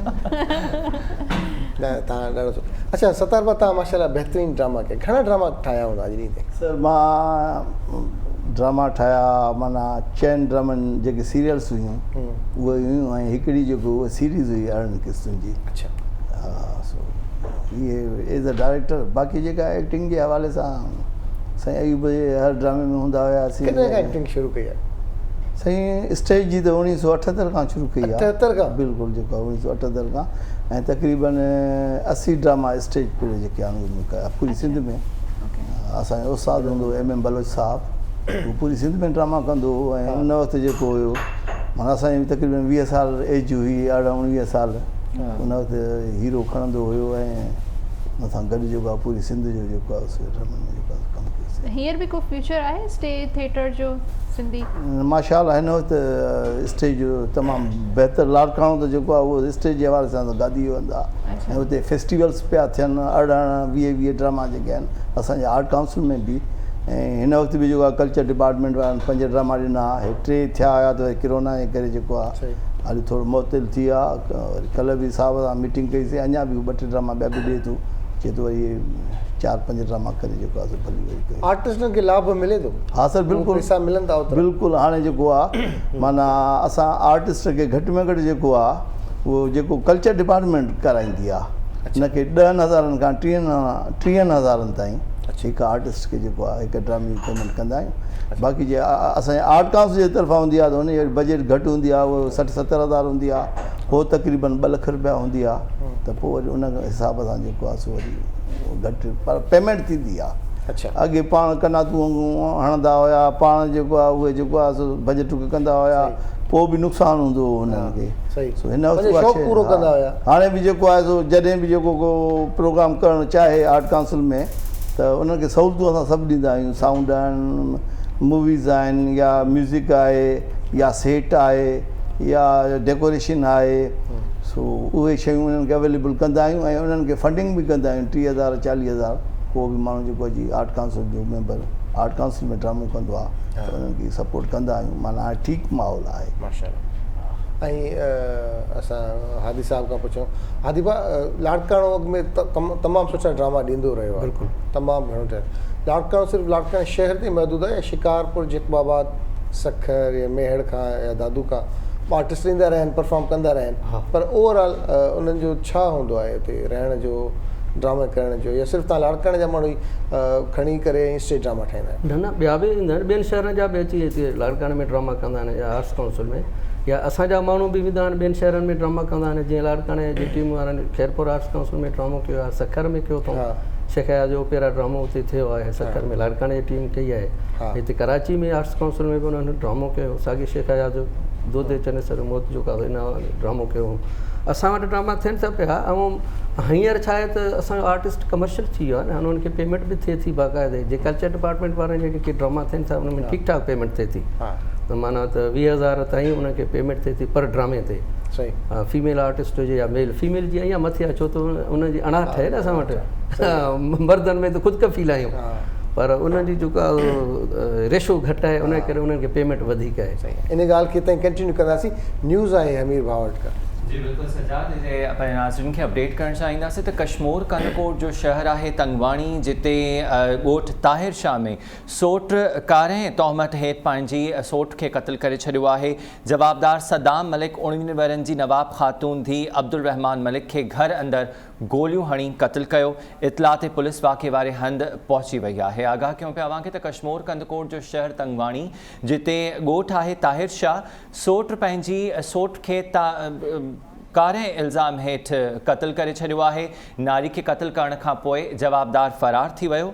जवाबदार सदाम मलिक आहे जंहिं पंहिंजी 19 वरनि जी सोट खे कारें तहमत मढ़े क़त्ल करे छॾियो आहे। वाक़े खां पोइ पुलिस वाक़े वारे हंधि ते पहुची वई आहे ऐं वधीक जांच बि कई पई वञे। नारी जो लाश अस्पताल मुंतक़िल कयो पियो वञे। जवाबदार इन वाक़े खां पोइ फ़रार थी वियो आहे। तंगवाणी वेझो ॻोठ ताहिर शाह, जिते सोट पंहिंजी सोट खे कारें तहमत मढ़े क़त्ल करे छॾियो आहे। वाक़े खां पोइ जवाबदार फ़रार थी वियो। ताहिर शाह ॻोठ ॿुधाए पियो वञे, जिते सोट हथां हिकु नारी क़त्ल थी वई आहे कारें तहमत हेठि। जवाबदार सदाम मलिक 19 वरनि जी नवाब ख़ातून धी अब्दुल रहमान मलिक खे घर अंदरि गोलियूं हणी क़त्ल कयो ऐं वाक़े खां पोइ जवाबदार फ़रार थी वियो आहे।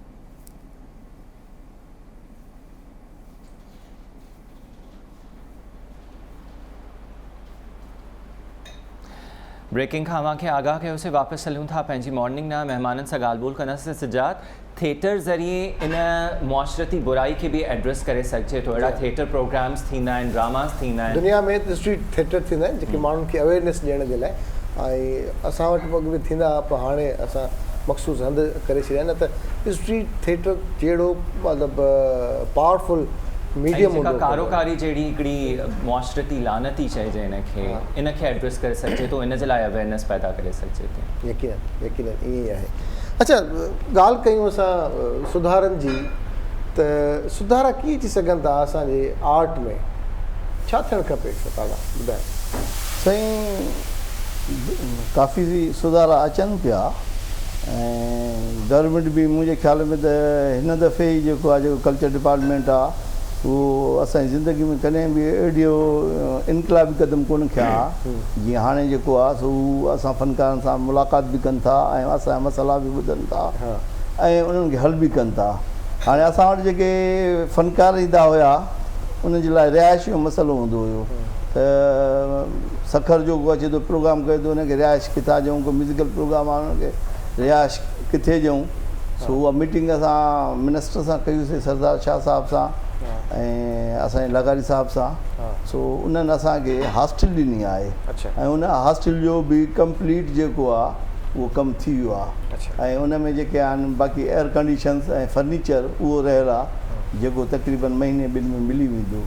त इहे ॼण कुझु माहौल जेको आहे इल्मी अदबी हल्कनि लाइ त उन्हनि खे जेके आहिनि सहूलियतूं जेके आहिनि उहे काफ़ी हिन वक़्तु मिलनि थियूं पियूं ऐं अञा जेको आहे सो कोशिशि कंदा त सुधारण जी ज़रूरत रहंदी आहे। ग़रीब शाइर हूंदा हुया, अदीब हूंदा हुया, उहे किताब न छपाए सघंदा, शाइरिया किताब न छपाए सघंदा, उहो बि असां जेके आहियूं आर्ट काउंसिल जे तरफ़ां हर 6 महीने अहिड़ो हिकिड़ो किताब छपारायूं था। जेके ग़रीब शाइर आहिनि या राइटर्स आहिनि जेके उहे पंहिंजा किताब नथा छपाए सघनि त उहे छपारायूं पिया ऐं अहिड़ा 4-5 किताब असांजे आर्ट काउंसिल जे तरफ़ां छपजी चुका आहिनि। ऐं अञा कोशिशि आहे त जीअं असांजी थोरी बजट वधे, बजट नॉर्मल आहे, जीअं थोरी बजट वधंदी त अञा बि जेको आहे सो अदीबनि शाइरनि फ़नकारनि जा थी विया। सही। तव्हांजा यादगार ड्रामा बि गुज़रिया हूंदा, हुन में को अहिड़ो कैरेक्टर, को अहिड़ो रोल? जेके थिएटर स्ट्रीट थिएटर जे हवाले सां मां ॻाल्हि कई त असां उते लाड़काणे में स्ट्रीट थिएटर्स बि कया आहिनि। खोड़ एम कमल जो हिकिड़ो ड्रामो स्ट्रीट थिएटर तमामु बहितरीनु जेको आहे सो 3-4 माना पॉइंट्स ते असां कयो। स्ट्रीट थिएटर ईअं आहे न तव्हां खणी किथे बि वञी जेको आहे सो हणी करे आर्टिस्ट बि उते परफॉर्म कनि, पर उनजो मैसेज जेको कन्वे थिए पॉज़िटिव थिए।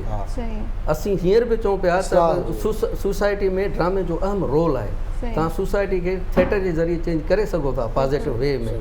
त इन हवाले सां तव्हां जेको स्क्रिप्ट खणी अचो, उन में को मैसेज कन्वे थिए। ऑनर किलिंग आहे या जेके नाइंसाफ़ियूं थियनि पियूं सोसाइटी में, जेके बि मसइला आहिनि, तव्हां माण्हू जे मसइलनि जी ॻाल्हि कंदो न सजाद भाउ, त पोइ तव्हांखे जेको आहे चेंज नज़र ईंदो, माण्हुनि खे कन्वे कंदो, तव्हां हुनखे मोटिवेट करे सघो था, उनजी सोच उन में फ़िक्र में चेंज आणे सघो था थिएटर जे ज़रिए। शेक्सपियर बि त जेको आहे ईअं ई चयो आहे न, त तव्हां उन में इन जे ज़रिए तव्हां सोसाइटी में इनकलाब आणे सघो था। तव्हां हाणे निकिरो असां ॿियनि शहरनि में, जीअं लाड़काणे जे भरिसां नसीराबाद आहे, मेहड़ आहे, वगण आहे, रतोदेरो थियो, नवदेरो थियो, जेके उन में के अहिड़ा बिल्कुलु हींअर आहे न। हींअर पंहिंजो जेके असां ड्रामा फेस्टिवल कयूं पिया आर्ट्स काउंसिल, उहे आर्टिस्ट हिते था कनि, पर तव्हां उन्हनि शहरनि में उते असां कोन वेंदा, छो त आर्ट्स काउंसिल असांजो कॉन्स्टिट्यूशन में न आहे, त असां ॿाहिरि किथे वञूं, पर उन्हनि खे इनवाइट कंदा आहियूं तव्हां अचे असांजे। हा, जीअं जकबाबा जी टीम थी, कंबर आहे, शिकारपुर आहे, बाडरे आहे, नसीराबाद आहे, इहे जेके ॿियनि वारे आहे, त इहे जेके उन्हनि खे असां इनवाइट कयो आहे त तव्हां अचे परफॉर्म कयो माना आर्ट्स काउंसिल। न उहो त वरी लाड़काणे वारनि जे लाइ एंटरटेनमेंट थी वई न। उन्हनि शहरनि में कीअं थिए? ॾोकरी केॾो ज़बरदस्त वॾो शहर आहे, बिल्कुलु मेहड़ आहे, नसीराबाद आहे, तव्हांजी ॻाल्हि कई त शिकारपुर आहे, अहिड़ी थियणु खपनि ताकी उतां जा लोकल आर्टिस्ट परफॉर्म बि कनि ऐं माण्हू बि त ॾिसनि न उतां जा। सही, बिल्कुलु उते कनि पिया न, उते टीमूं आहिनि, उहे उते पंहिंजे शहर में प्रोग्राम कनि था। असांजे आर्ट्स काउंसिल जे कॉन्स्टिट्यूशन में न आहे त असां किथे ॿिए शहर में वञी प्रोग्राम कयूं, ठीकु आहे, पर कल्चर डिपार्टमेंट वारा कराइनि पिया। पंहिंजो हुन में खैरपुर में मिसाल ड्रामो करायूं, शिकारपुर में करायूं, जैकोबाबाद में करायूं, सखर करायूं, कंबर करायूं, लाड़काणे करायूं, मुख़्तलिफ़ जेके शहर पर ज़िले हेडक्वार्टर में उते उहे पंहिंजा ड्रामा कराइनि। जायूं अवेलेबल आहिनि जीअं? न जाइ अवेलेबल आहिनि, न त शादी हाल अॼुकल्ह ठहिया आहिनि, हर हिन में शहरनि में शादी हाल में प्रोग्राम कनि था पिया, पंहिंजो थिएटर प्ले कनि था उते। अच्छा, हिकिड़ी ॻाल्हि ज़रूरु तव्हां खां पुछंदुसि सताबा, तव्हांजो एक्सपीरियंस बि आहे, काफ़ी अर्से खां तव्हां ड्रामा स्टेज 78 खां तीअं तव्हां ॻाल्हि कई कयो पिया, अॻु में माण्हू ॿियनि खे ॾिसी करे कंदा, हाणे हिते इदारा त ठहिया आहिनि। जी जी नौजवाननि जे लाइ चांस आहे त हिन फील्ड में त हू जॉब पंहिंजी प्रोफेशनल जेका लाइफ आहे या ज़िंदगी गुज़ारण लाइ हिन ई फील्ड में अचे, इहो ई कमु करे, छा हुन जो गुज़र सफ़र थी सघंदो? न साईं, ॾाढो ॾुखियो आहे जेके नौजवान आहिनि, छाकाणि त उन्हनि खे ॾाढो शौक़ु हूंदो आहे, क्रेज़ियत ताईं हूंदो जी आहे। जी, हीअ जेको आहे सो तालीम हासिलु कनि नौजवान हा ऐं बहितर मुस्तक़बिल उन में ई मिली सघे थो। बाक़ी एक्टिंग ईअं पार्ट टाइम शौक़ु आहे ऐं किथे किथे त इहे माना कबूतरनि जो शौक़ु आहे त दाणो बि पाण ॾिए ऐं जेको आहे सो उन्हनि जी पालना बि करे ऐं फ़ाइदो कुझु बि न टाइम हुजे। त केतिरो वठे थो न इहो एक्टिंग बि त। जी जी जी जी बिल्कुलु जेको आहे। पर ॿियो हिकिड़ो आर्टिस्ट आहे, उहो त हाणे कुदरती तरह उहो पैदा थिए थो, उन जा ॻाल्हाइण ॿोलाइण उहे एक्सप्रेशन्स हूंदा आहिनि, उहो हिकिड़ो कुदरत जे तरफ़ां ठहियलु ठुकियलु हूंदो आहे, हुन थोरी महिनत करणी पवंदी आहे। हिकिड़ा वरी आर्टिस्ट असां जहिड़ा जेके वरी ज़ोरी आर्टिस्ट थींदा आहिनि, पोइ उन्हनि खे वरी अञा घणी महिनत करणी पवंदी आहे। पोइ इहो सिलसिलो जेको आहे सो बाक़ी आर्टिस्ट मां एतिरो नथो थी सघे त जेको आहे हिन दौर में जो जेको आहे हू वेही करे एतिरो सो बि असांजो माना सिंधी आर्टिस्ट उहो ॾाढो ॾुखियो जेको आहे सो। हिन ॻाल्हि खे जारी रखंदासीं। वक़्तु असां नंढे ब्रेक जो मिलूं था, ब्रेक खां पोइ। भलीकार भलीकार सभिनी गरबातनि खे जेके असांखे जिते जिते ॾिसनि था। ऐं पंहिंजी मॉर्निंग में अॼु असांजा ॾाढा ज़बरदस्त दोस्त, असांजा महिमान अदा सितार खुहावड़ ऐं अदा हादी बुगटी साहब, उन्हनि जा बहितरीनु कमु थियल आहिनि। अच्छा, शनाख़्त ठहंदी आहे कंहिं माण्हू जी कंहिं ड्रामे सां, कंहिं कैरेक्टर सां, पोइ उनखां जॾहिं बि कंहिं ॿिए शहर वेंदो आहे त पोइ असली नालनि जी ख़बर न हूंदी आहे, पोइ उन कैरेक्टर खे यादि करे माण्हू छॾींदा आहिनि। तव्हां सां कुझु ईअं थियो आहे? जी जी सर, जेको आहे असांजो रवाज ड्रामो जंहिंमें मूंखे अवॉर्ड मिलियो बेस्ट ड्रामा, हा, सो उन में मुंहिंजो लालण जो किरदारु हूंदो आहे। लालण जो? हा, सो उन वक़्तु जेको आहे कबूतरनि जो मूंखे शौक़ु हूंदो आहे, गुंगो हूंदो आहियां। अच्छा। सो उन किरदार खे जेको आहे न, उहो जॾहिं बि घिटी माण्हू लंघंदो हुयुसि, किथे बि ॿिए शहर में वेंदो हुयुसि त चवंदा हुआ लालण थो वञे, लालण थो वञे। त इहो काफ़ी टाइम, तक़रीबन 10-12 साल इहो नालो मुंहिंजो लालण रहियो हुते। कहिड़े साल जी ॻाल्हि आहे? इहे 2005 में जेको आहे उहो बेस्ट अवॉर्ड खयो हिन असांजे ड्रामे जो डायरेक्टर आहिनि उन में। ऐं तव्हांजो बिल्कुलु मुंहिंजो हिकिड़ो कैरेक्टर हुयो मन में, पत्थर दुनिया जॾहिं सीरीज ड्रामो हुयो, हुन में मास्तर जो रोल हुयो। पोइ मतिलबु जिते बि वेंदो हुउमि चढ़े हे मास्तर थो वञे, मास्तर। इवन एसि ताईं जो ऑफिस में वेठो हूंदो हुउमि त माण्हू चवंदा हे मास्तर वेठो अथई, त वरी स्टाफ वारा चवंदा असांजो साहिबु ऑफिस मास्तर कीअं, हे असांजो रीडर आहे कमिश्नर साहिबु। चवंदासीं ड्रामे में हुन मास्तर जो रोल आहे। अड़े बाबा उहो करेक्टर जो नालो आहे, एक्चुअली पंहिंजो मास्तर न आहे। पोइ ईअं मतिलबु त अञा ताईं बि किथे बि वेंदो आहियां या फैमिली सां मां किथे निकिरंदो आहियां त पाण माना फैमिली सां अचां पियो त वरी रस्ते ते जेको आहे ब्रेक कईसीं त रिफ्रेशमेंट कयूं त उते बि माण्हू मिली अड़े हे मास्तर अथव, मास्तर मास्तर सां तस्वीर कढाइण त वरी तव्हां पंहिंजे ॿारनि खे आणणु चाहियो था हिन फील्ड में? न साईं, न। मुंहिंजे नंढे शौक़ु आहे, लेकिन मां चवांसि LLB करे पियो, चवांसि हाली तूं पढ़ ऐं वरी बि कारोबार कर त वधीक बहितर आहे। मां काफ़ी आहियां जेको आहे। हाणे त काफ़ी चैनल्स खुली विया आहिनि त कमु करण जो मौक़ो बि काफ़ी मिले थो। बिल्कुलु आहे, बिल्कुलु आहे, पर उन मां इहो जेके आहे न मुआशी जेके हालतूं उहे बहितर नथी थी सघनि। जेको आहे असां त एतिरो टाइम कमु कयो आहे, हिते 20 साल जेको आहे हिते कमु कयो आहे, त उन मां इहो असां ॾिठो आहे। उहो आर्टिस्ट जेको आहे, सुठो आर्टिस्ट बि जेको आहे उहो वीचारो उनखे, हालांकि माण्हू सम्झंदा आहिनि त हिन वटि ॻाॾियूं हूंदियूं, इहे जेके आहिनि हिन वटि बंगला हूंदा, पर उहो जॾहिं असांखे ख़बर आहे त हुनखे वेझे खां ॾिसंदा आहियूं त असांखे अफ़सोस थींदो आहे त एॾो वॾो आर्टिस्ट आहे ऐं पोइ बि जेको आहे सो एॾो परेशान थो रहे माली हालतुनि में। तव्हां पंहिंजी जॉब वरी एक्टिंग ऐं फैमिली खे इहो सॼो टाइम मैनेजमेंट करे वठंदा हुआ? बिल्कुलु कयूं पिया। छा आहे त वरी जेको परफॉर्मेंस आहे उहो राति जो, बेसिकली ड्रामा त राति जो थींदा हुआ। सुबुह जा जेको ऑफिस खे बि टाइम ॾींदा हुआसीं वरी जॾहिं जेको आहे सो को वेझो थींदो को ड्रामो त सुभाणे परी ड्रामा ते 1-2 ॾींहं वरी छुटी बि कंदासीं ऑफिसर्स छुटी ॾींदा हुआ आर्टिस्ट माण्हू आहे भली वरी जेको आहे सो शौक़ु पूरो करे अॻे त शौक़ु पूरो थींदो हींअर जेको आहे सो इहो मुआशी ज़रियो बणियो आहे ड्रामो कुझु न कुझु अॻे त माण्हू हणो हणो ख़र्च करे प्रोग्राम कंदा हुआ चंदो कंदा हुआसीं पाण बि ईअं कंदा हुआसीं बाबा ठीकु आहे सॼे शहर मां पघार मिली चंदो करे पोइ ड्रामो कंदा डेफिनेटली ईअं थींदो त पघार मिली अधु पघार घर वारनि खे ॾिनी अधु पघार बाबा हलो ड्रामो था कयो पोइ ईअं जेको आहे सो सिलसिलो हलंदो अञा ताईं बि उहो क्रेज़ आहे माण्हुनि में जेको पहिरीं हो नो हींअर क्रेज़ कोन्हे अच्छा जी अॻे जेको आहे जो ड्रामे जो एॾो उरूज हुयो त लाड़काणो तव्हांखे ख़बर आहे गादी जो हंधु सॾिबो ड्रामे जे हवाले सां माना एॾा आर्टिस्ट माना हर हफ़्ते ड्रामो थींदो हिकिड़ो माना भेनर लहे ॿियो चढ़े हर हंधि जेके आहे ड्रामा पूरी सिंध जा माण्हू ईंदा आर्टिस्ट ईंदा त लाड़काणे हलो भला ड्रामो ॾिसूं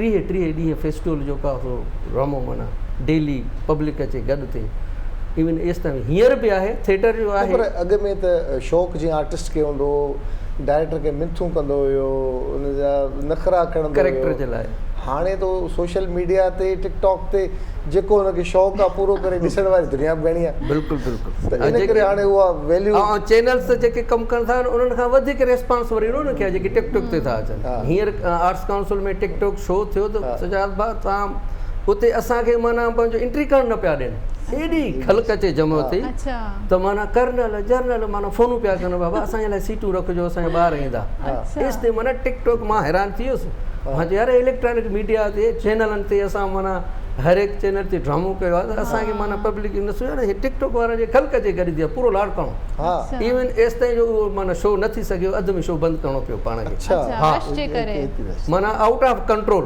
ॾिसो न माना डिप्लॉयमेंट हुई पुलिस फोर्स जी उन खां पोइ बि आउट ऑफ कंट्रोल थी नेठ माण्हू खे बंदि करिणो पियो शो सिर्फ़ु उन्हनि आर्टिस्टनि खे ॾिसण लाइ हुननि सां मिलण लाइ टिकटॉकर्स त वाकई सोशल मीडिया तेज़ आहे सोशल मीडिया त तेज़ आहे ई आहे पर हुनजी जेका परफॉर्मेंस आहे या जेके नंढा नंढा क्लिप्स ठाहिनि था 30 सेकेंड्स ताईं त कमाल मुंहिंजो पुटु मूंखे चवंदो बाबा सॼी ज़िंदगी थिएटर खे ॾिनी तोखे त एॾा नथा सुञाणे जेके मूंखे त 10,000 मुंहिंजा फॉलोअर्स आहिनि टिकटॉक में मां चयो बाबा तूं सोचे पर पहिरीं तालीम ते तवजो ॾे यानी कि तव्हांजे ॿारनि खे शौक़ु आहे एक्टिंग जो ज़ाहिर हाणे आहे त सही न टिकटॉक सोशल मीडिया जो हिकिड़े माण्हू जा 2 मिलियन 5 मिलियन फॉलोअर्स मतिलबु मां त कॾहिं कॾहिं दिलि चवंदी आहियां वेठो हूंदो आहियां ॾिसंदो आहियां पोइ मां अक्सर वटि के क्लिप्स मोकिलींदो आहे माण्हू सर्च कंदो आहे ॾिसंदो आहियां मिलियंस में हुनजा फॉलोअर्स वरी उते उन्हनि खे यूट्यूब वारा पेमेंट बि कनि था उन्हनि जो इहो बि माना थियो आहे न माना इकोनॉमिकली माना हुनजो जेको मसइलो आहे उहो बि हुनजो हल थो थिए इलाही घर ईअं था हलनि यूट्यूब जे हिन जे टिकटॉक जे ज़रिए या मुख़्तलिफ़ जेके रद पचा जे चैनल्स आहिनि या ॿिया जेके बि आहिनि उन जे ज़रिए उन्हनि खे पेमेंट बि थिए थी पई रद पचा ते अदी नसीम त अॼु असांखे ज़बरदस्त धुआंधार करे छॾिया हमें कल्ह हिकिड़ी टाइम न्यूज़ में हिकिड़ी न्यूज़ न हुई कि यूट्यूब ते के ॻोठ में उहो पूरो घर हले थो यूट्यूब जी वजह सां खैरपुर में यूट्यूब ते फैशन ब्लॉगिंग करे आहे उहो हिकु ईअं चइजे त कोई एतिरी बि पढ़ियल लिखियल कोन्हे पर उन जेका कोशिशि ऐं महिनत कई आहे पंहिंजे भाइरनि जी मदद सां उन एडिटिंग सिखी फ़ोन ते ई उहो मुख़्तलिफ़ ट्रेंड्स ॿुधाए थी त अॼुकल्ह कहिड़ियूं कुर्तीज़ हलनि थियूं कहिड़ो फैशन आहे कहिड़ो मेकअप आहे उन यूट्यूब ते एतिरियूं वीडियोज़ ठाहियूं उन जा जेके व्यूइंग आवर्स आहिनि वॉचिंग आवर्स उहे जॾहिं एतिरा वधिया पोइ उनखे उहो पेमेंट अचणु शुरू थी ऐं उन पैसनि जी मदद सां उन पंहिंजो घरु रिनोवेट करायो आहे जंहिंजो चवणु आहे त अञा बि महिनत करे पई फ़िलहालु उन पको करायो आहे घरु हाणे अञा उनखे वधीक बहितर कंदी त हिकिड़ो जीअं हादी साहब चयो त यूट्यूब जे ज़रिए या सोशल मीडिया जे ज़रिए माण्हू घणो कुझु कनि था उन में न सिर्फ़ु अवेयरनेस आहे पंहिंजे लाइ घणो कुझु करे सघनि ॻोठनि ताईं इहा शइ हली वई आहे एग्ज़ैक्ट अच्छा अदी नसीम असां तव्हां कहिड़ा ॾोह किता अदा हाणे किचन त इहा थीसी न ख़ुशबू थी वई धुआं की पिया थींदा धुआं त हाणे कोई अहिड़ी शइ पोसी मिर्च वर्च पोसी त मिर्च अपना निकलाईसीं त मां मिर्चां लूणु पोसी त लूणु बि ॿुधाईसीं त मां लूणु वसल बि ॿुधाईसीं पाकिस्तानी डिशेस में एतिरी स्पाइसिस छो विझंदा आहियूं स्पाइसिस में हिन जे करे जो असां टेस्ट डेवलप थियल आहे असांजो हिन जे करे असांजे नंढपण खां इहो टेस्ट कयो ॿियनि खे त एतिरी फिकर न हूंदी आहे फॉरेन कंट्रीज़ में वञूं त एतिरी स्पाइसिस वग़ैरह तो चाइनीज़ में न हूंदी आहे बसि ॿियो सभु ग्रिल्ड करे छॾियो या फिश हुजे या चिकन टर्किश में भी तव्हांखे स्पाइसी घटि मिलंदा कॉन्टिनेंटल आहे में नी कोन न मसाला जी कॉन्टिनेंटल में न हूंदा आहिनि भई पाकिस्तानी इंडियन जेको बि फूड आहे हिननि में त थींदो आहे बल्कि असांजो जेको ही साउथ एशिया आहे जंहिंमें असां अचूं था इंडिया अचे थो इन जो कारोबार ई मसालनि ते थियो मसाला ॿाहिरां ॿियूं जिन्सूं ईंदियूं हितां ई मसाला वेंदा कारा मिर्च त उहो बेसिकली पाण सां गॾु इंडोनेशिया मां सिनेमन दालचीनी जेके असां चवंदा आहियूं कारो मिर्च थी वियो लौंग इहे उहो खणी विया पोइ वरी हिननि खे वरी ब्राज़ील ताईं उन्हनि पहुचायो छो जो अगरि तव्हां मैक्सिको जो हिकिड़ी शाख आहे ब्राज़ील ऐं ॿियो वरी मैक्सिको जा खाधा बि ॾाढा स्पाइसी ऐं मतिलबु मैक्सिकन स्पाइसिस त मशहूरु आहिनि मैक्सिकन टर्टिलास तमामु हिकिड़ा त हिन जीअं तव्हां चओ त मसालनि ते हिकिड़ी वापार आहिनि यलगार जी हिकिड़ी वॾी जंग असां देसी खाधा बि ॾाढा ज़बरदस्त हूंदा आहिनि ख़ासि तौर ते लाड़काणे जी कॾहिं ॻाल्हि कयूं त लाड़काणे जा दोस्त इहे चांवरनि जी मानी ऐं मच्छी पली साग तमामु घणा ज़बरदस्त लाड़काणो जी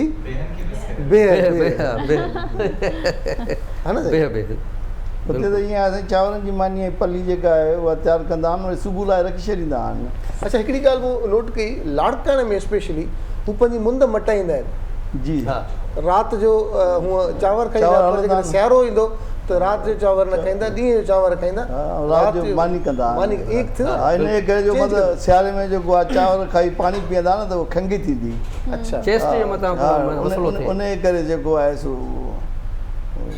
जेका मंझंदि जो चांवर कंदा आहिनि सियारे जो ऐं राति जो मानी कंदा आहिनि इहो पुराणे वक़्त खां पर जेको मूं ॿुधो आहे इहो आहे त राति छाकाणि त डिघी थिए थी त इन करे चांवर जल्दी हज़म थी वेंदो आहे त उहा बुख खे मेंटेन करण लाइ पोइ मानी खाईंदा आहिनि छाकाणि त मानी देरि ताईं हज़म थिए थी ऐं राति सियारे में डिघी थिए थी त इन करे राति जो मानी ऐं ॾींहं जो चांवर असांखे जल्दी हल थी वेंदा आहिनि ॾींहुं नंढो थिए थो त उनजे करे जेको पर डॉक्टर चवंदा आहिनि सियारे में राति जो चांवर खाइण खां पोइ माण्हू पाणी थो पीए या के थधियूं शयूं वापराए थो त उन में चेस्ट जो मसइलो थी सघे थो जेके आहिनि उन्हनि खे त वरी रस्तो जेको आहे सो ॿियो वरी ॿियनि जी ॻाल्हि ॿुधायांव सुजाल भाउ त गवर्नर साहिबु हिते आयो लाड़काणे उते विज़िट ते उते हिन में डिशिस में हुन में बेह बि पेश कयूं हुन में बेह खाधो त चई त हीअ कहिड़ी शइ आहे त असांजे कमिशनर साहिबु चई हीअ साईं बेह आहिनि असां हिनखे बेह चवंदा आहियूं तमामु इहे टेस्टी आहिनि वरी उते वरी पंहिंजी बोरची खां ॻाल्हाए चई त यार हीअ जेके बेह मूं खाधा आहिनि हीअ तोखे पचाइण ईंदा आहिनि चई हा बिल्कुलु पचाइण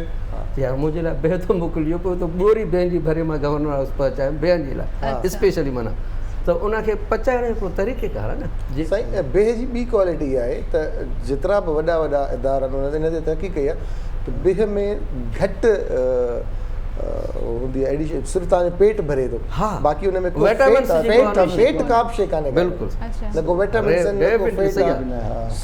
सिर्फ़ु अगरि तव्हांखे पंहिंजी डाइट करणी आहे तव्हां बेह खाओ त तव्हांखे तव्हांजे जेके बुख आहे उहा ख़तमु थिए बाक़ी ॿी का शइ मिलंदी कान्हे बिल्कुलु सही आहे हुन में कोई विटामिन्स माना ख़ासि आहिनि कोन त बेह में वरी बॉइल बि करे माण्हू पंहिंजो खाईंदा आहिनि बेह खे वरी भाॼीअ में बि इस्तेमालु कंदा भाॼीअ में बि पालक बेह या गोश्त में बि बेह विझनि या ॿियनि हिन में त हाणे जीअं शादियुनि ते त लाज़मी थी वियो आहे इहो आइटम त लाज़मी आहे जे तव्हां भली छा बि कयो जे बेह न हूंदा चए यार बेहनि जो आइटम हुयो ई कोन जीअं महिमान चवंदो आहे चांहि कोन्हे त कुझु बि न जीअं भाॼीअ में माना पंहिंजो पटाटा लाज़मी आहिनि तीअं हाणे बेह बि लाज़मी थी विया आहिनि असां वटि जिते हिनजी प्रोडक्शन आहे उते माना हाणे बेह लाज़मी आहे त बाबा जे बेह न वठी ईंदा आहिनि ॿार चवंदा पर बेह न वठी आए गोश्त वठी आए बेह न वठी आए अदी नसीब तव्हां बेह कोन था ठाहियो असां वटि हिते बि किथे बेह मिलंदा ई कोन मिलंदा असां उहे न मिलंदा लाड़काणे वारा न